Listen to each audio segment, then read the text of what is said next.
หมอยสูงค่ะเมื่อได้เป็นวันที่7เดือนธันวาคมที่1ปี2026เป็นวันโปรดในตอนให้ข่าวใส่หมอหอมมีข่าว3ตอนเดี๋ยวมาเปิ้นเผาค่ะตอนที่1ค่ะผู้นำเดนมาร์กลาดว่าสั่งว่าอเมริกันส่งซึกเข้าปึดตื้อยึดเอากรีนแลนด์เพราะว่าไหนจึงป้องว่าเนโตนั้นสุดเสียงยาวนะคะข่าวเที่ยงตอนหนึ่งค่ะผู้นำหลายๆเมืองในพวกเขาจมเนโตเลยออกมาลาดปันตั้งหันถึงเกี่ยวกับเรลองในข่าวเที่ยงตอนหนึ่งค่ะแกมจอมจึงอเมริกันยากก้นหย่องล้อมเข้าเฮิรนนะคะอ่อนตั้งเปิ้นได้ก็เข้ามาถ่อมด้วยข่าวโหในอ่อนตั้งค่ะเมื่อวันที่6เดือนธันวาคมที่1ปี2526ในมีข่าวง่าวออกมาว่าจอมพ่องหลงเมืองเดนมาร์กค่ะอันมีชื่อว่าเมดเพเดริกเซนนะคะก็เลยออกมาบอกลาดข้อความว่าสั่งว่าจอมจึงโดนัลด์ทรัมป์ผู้นำอเมริกันส่งแห้งซึกเขาปึดตึกยึดเอากุนกรีนแลนด์เพราะว่าไหนจึงไหนป้องว่าแนโตอันว่านั่นเซ็งสุดยาวเลยค่ะแนโตเนี่ยก็มีพวกเขาจุ่มหลายๆเมืองค่ะเนาะเหมือนจังหนังเมืองอเมริกาปยอก็เมืองในกลุ่มยุโรปนะคะก่อตั้งมาไหว้หลังซึกกำผาปอกำสองนะคะปยอก็เมืองเดนมาร์กและดังอเมริกาในเป็นเมืองอ้อยหลีกันมาปียาวข้าวหึงเฮ็ดจังไหนคะลานในเที่ยงว่าแหน่โดอันว่าในเป็นอะไรเมืองเนาะมาอยู่โฮมห้อมจ้อมกัน แต่ว่าเป็นภูเขาจุ้มนั่นค่ะน่ะปยกมันมีข้อเกี่ยนกันไว้ว่าสังว่าเมืองและเสียมว่าถุงยาหรูหลายป่นแป้นถุงยาเปิ้นมาปึดตึกว่าจังไหนหลายๆเมืองในแหน่โตนั่นก็ได้มาพร้อมกันเป็นน้ำหนึ่งจึงเหลียวเหี่ยวก็จอยกันปึดตึกแลเกียดกังปันกันไหนเป็นว่าเฮ็ดจังไหนไหนมื้อกาก่อนป่นมาไหนก็ต้อนยามมีพวกเขาจุ่มในแหน่โต จุ่มหลายค่ะเนาะที่อันเฮ็ดที่กันขึ้นเนี่ยเขากำลังแลสังว่าอเมริกันในมีลวงแตกจัดกว่าเสียก็ขึ้นเฮ็ดที่กันขึ้นเพราะว่าในแต่ก็มันป้องว่ามันตื้อเคิกลองอันไรปันขอกินแก่นกันไว้ในแหน่โตอันว่านั่นยาวเนี่ยค่ะลาแทงว่าเป็นสำว่าเดนมาร์กนั่นได้เป็นเมืองอ้อยหลีของอเมริกันมาปียาวเข้าหึงก้วยกะว่าเดนมาร์กแน่ยอมรับไหลลองอัน อเมริกันขึงใครไล่ใครเอาเมืองกึนแลนอยู่จึงหนังไหนเนี่ยค่ะฝ่ายหนึ่งก็หันไล่แตกเลี่ยงค่ะเนาะก้นเมืองอันอยู่เศร้าไว้อยู่ที่กุนกรีนแลนด์นั่นก็เปิ้นเผาแตกเลี่ยงว่าจื้อเขานั่นเนาะจื้อเขานั่นใครมีขอแทบตัดใครเฮ็ดใครสร้างใครมักมันอนากัดตัวเจ้าเก่าโดยตัวเจ้าเก่าเขาเนี่ยค่ะเนาะใครฝ่ายใดฝ่ายหนึ่งมากุมกำยึดปื้นตีเขาเฮ็ดจังไหนกรีนแลนด์อันว่าในคานอก็แต่เลยว่าเป็นปื้นตีนาเล่นอุปเปิงพ่องงำโตเก่าก้อยกะว่าอยู่ภายใต้กุมกำของเมืองแดนมาร์กว่าเฮ็ดจังไหนอะค่ะเกี่ยวกับเรลองในอันเป็นโพนนำเมืองกรีนแลนด์ค่ะเนาะก็ลัดในตีสื่อตรงก้นเตรียมตังที่สื่อตรงก้นเขาเมื่อป่นมาวันที่4นั่นว่าก้นวันก้นเมืองเนาะอย่าไปตกอกตกใจเนี่ยค่ะปยก็ลาดว่าเขาได้หาไล่ตั้งกูไล่ตั้งเสียวก็แกดกังกว่าเลยสินั่นก็บอกข้อความถึงจำจึงอเมริกันป้าว่าลองวนได้คงคึงสร้างเฮ็ดจังไหนได้ก็ปองว่ามีลองเป็นไปนับยำกันแลไว้กรุงสิขากันแหน่ค่ะ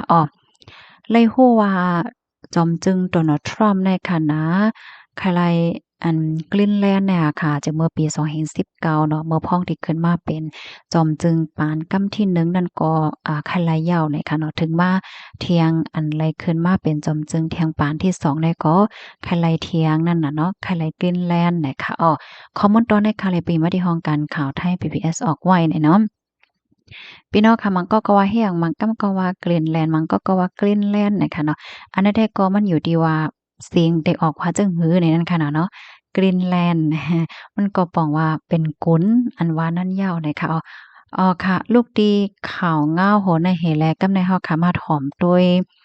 ผู้นำหลายๆเมืองที่ในกลยุโรปค่ะเนาะออกมาลาจึงหือพองเลยเนาะเมื่อวันที่6เดือนธันวาคมที่1ปี2026ในค่ะก็มีข่าวง่าวออกมาว่า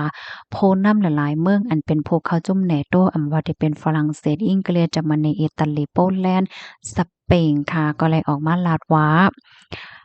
อ่าเมืองลอดแล้วเซาขอเมืองดิโมคราซีค่ะลองป่นแปลนโลลายกันป่นแปลนแล่นลิ้นยิดดินลิ้นกันและจังไหนได้หันถึงว่ามันอำจืออำใจอำแม่นจ้อมหนังเปิงของ International เปิงของจ๊ะจึงลมฟ้าเฮ็ดจังเนี่ยกำนั้นเลยอำหันลีจ้วมเนี่ยค่ะและ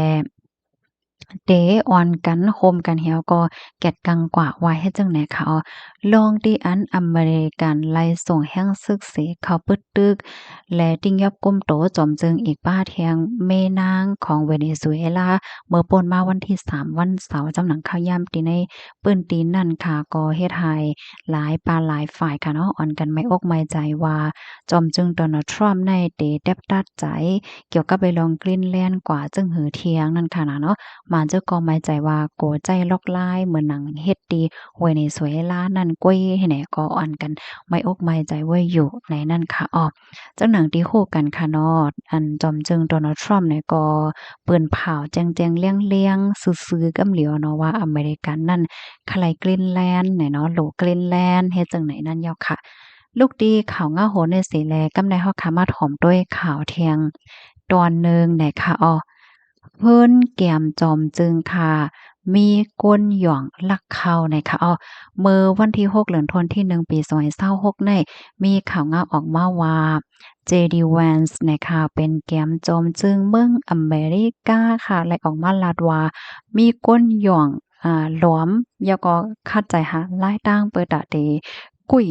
เต็งงากเตลักหลอมเขาเฮิ้นเขาเฮ็ดจังเนี่ยเนาะก้อยกะว่าเมื่อพ้องนั่นซ้ำไหน มีเฮิรนค่ะเนาะเขาก็มีอยู่เฮิรนก้นในหนาหอต่อเฮิรนเขาก็มีอยู่เฮิรนย้อนเปาว่าอ่อนกันปอกตีวอชิงตันดีซียาวเฮ็ดจังไหนคะอ้อ อันใดได้ก็เป็นข่าวงาป้อถอนตอนหนึ่งนะคะออกก้นที่อันมาหลอมเขาเฮิรนนั่นเป็นผู้ไร้ภัยได้ก็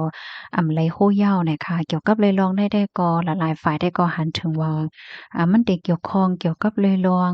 การเมืองหือว่าซังว่าเจ้านายเฮ็ดเนี่ยนะเมื่อป่นมาป้อเฮิงสังนั่นก็มันก็ยามมีค่ะเนาะเมื่อเดือนธันวาคมที่6ที่ป่นมาค่ะเนาะก้นที่อันเป็นภูเขาจุ้ม เกี่ยวกับเลยลองปาร์ตีเดโมแครตเนี่ยนะอันมีไว้ดีเจเมืองมินนิโซตาและดังก็เป็นเจ้าโผเปิ้นเนี่ยก็ถูกย่าเปิ้นยื้อถึงที่บ่รู้สิงสายจ่ายเฮ็ดจังเนี่ยเนาะอันนี้ก็ทางฝ่ายผู้มีพลพรเขาเพิ่นก็ลาดว่าเล็บเตเป็นเกี่ยวเลยลองการวานการเมืองเฮ็ดให้นั่นน่ะดอกค่ะนี่ก็เป็นข่าวเงาเกี่ยวกับเลยลองเงาลายการวานการเมืองหลายตีหลายต่างเฮ็ดจังแนวเนาะ เงาลายเดสิเป็นเหือกว่าให้เฮาค่ะก็ไปด้วยกว่าแทงบ่มีรองคืมนาจังหือเดียวมาสืบเปิ้นแพ่ปันพี่น้องค่ะแทงไหนเนาะข้อมูลตอนนี้ได้ก็ค่ะเลยเบิ่งอิหยังมาที่ห้องการข่าวไทยรัฐออกไว้เนี่ยค่ะเนาะพี่น้องค่ะถ่อมกว่าข้อไหลตอนไหลที่ว่ามันแตกเลี่ยงแจงเลี่ยงจังหือไหนถามมาไลค่ะเนาะสังว่าใครเพิ่มแถมข้อมูลไหนก็ยินหลีผมชมรับตอนไหนค่ะอ้อเหมยซุงค่ะ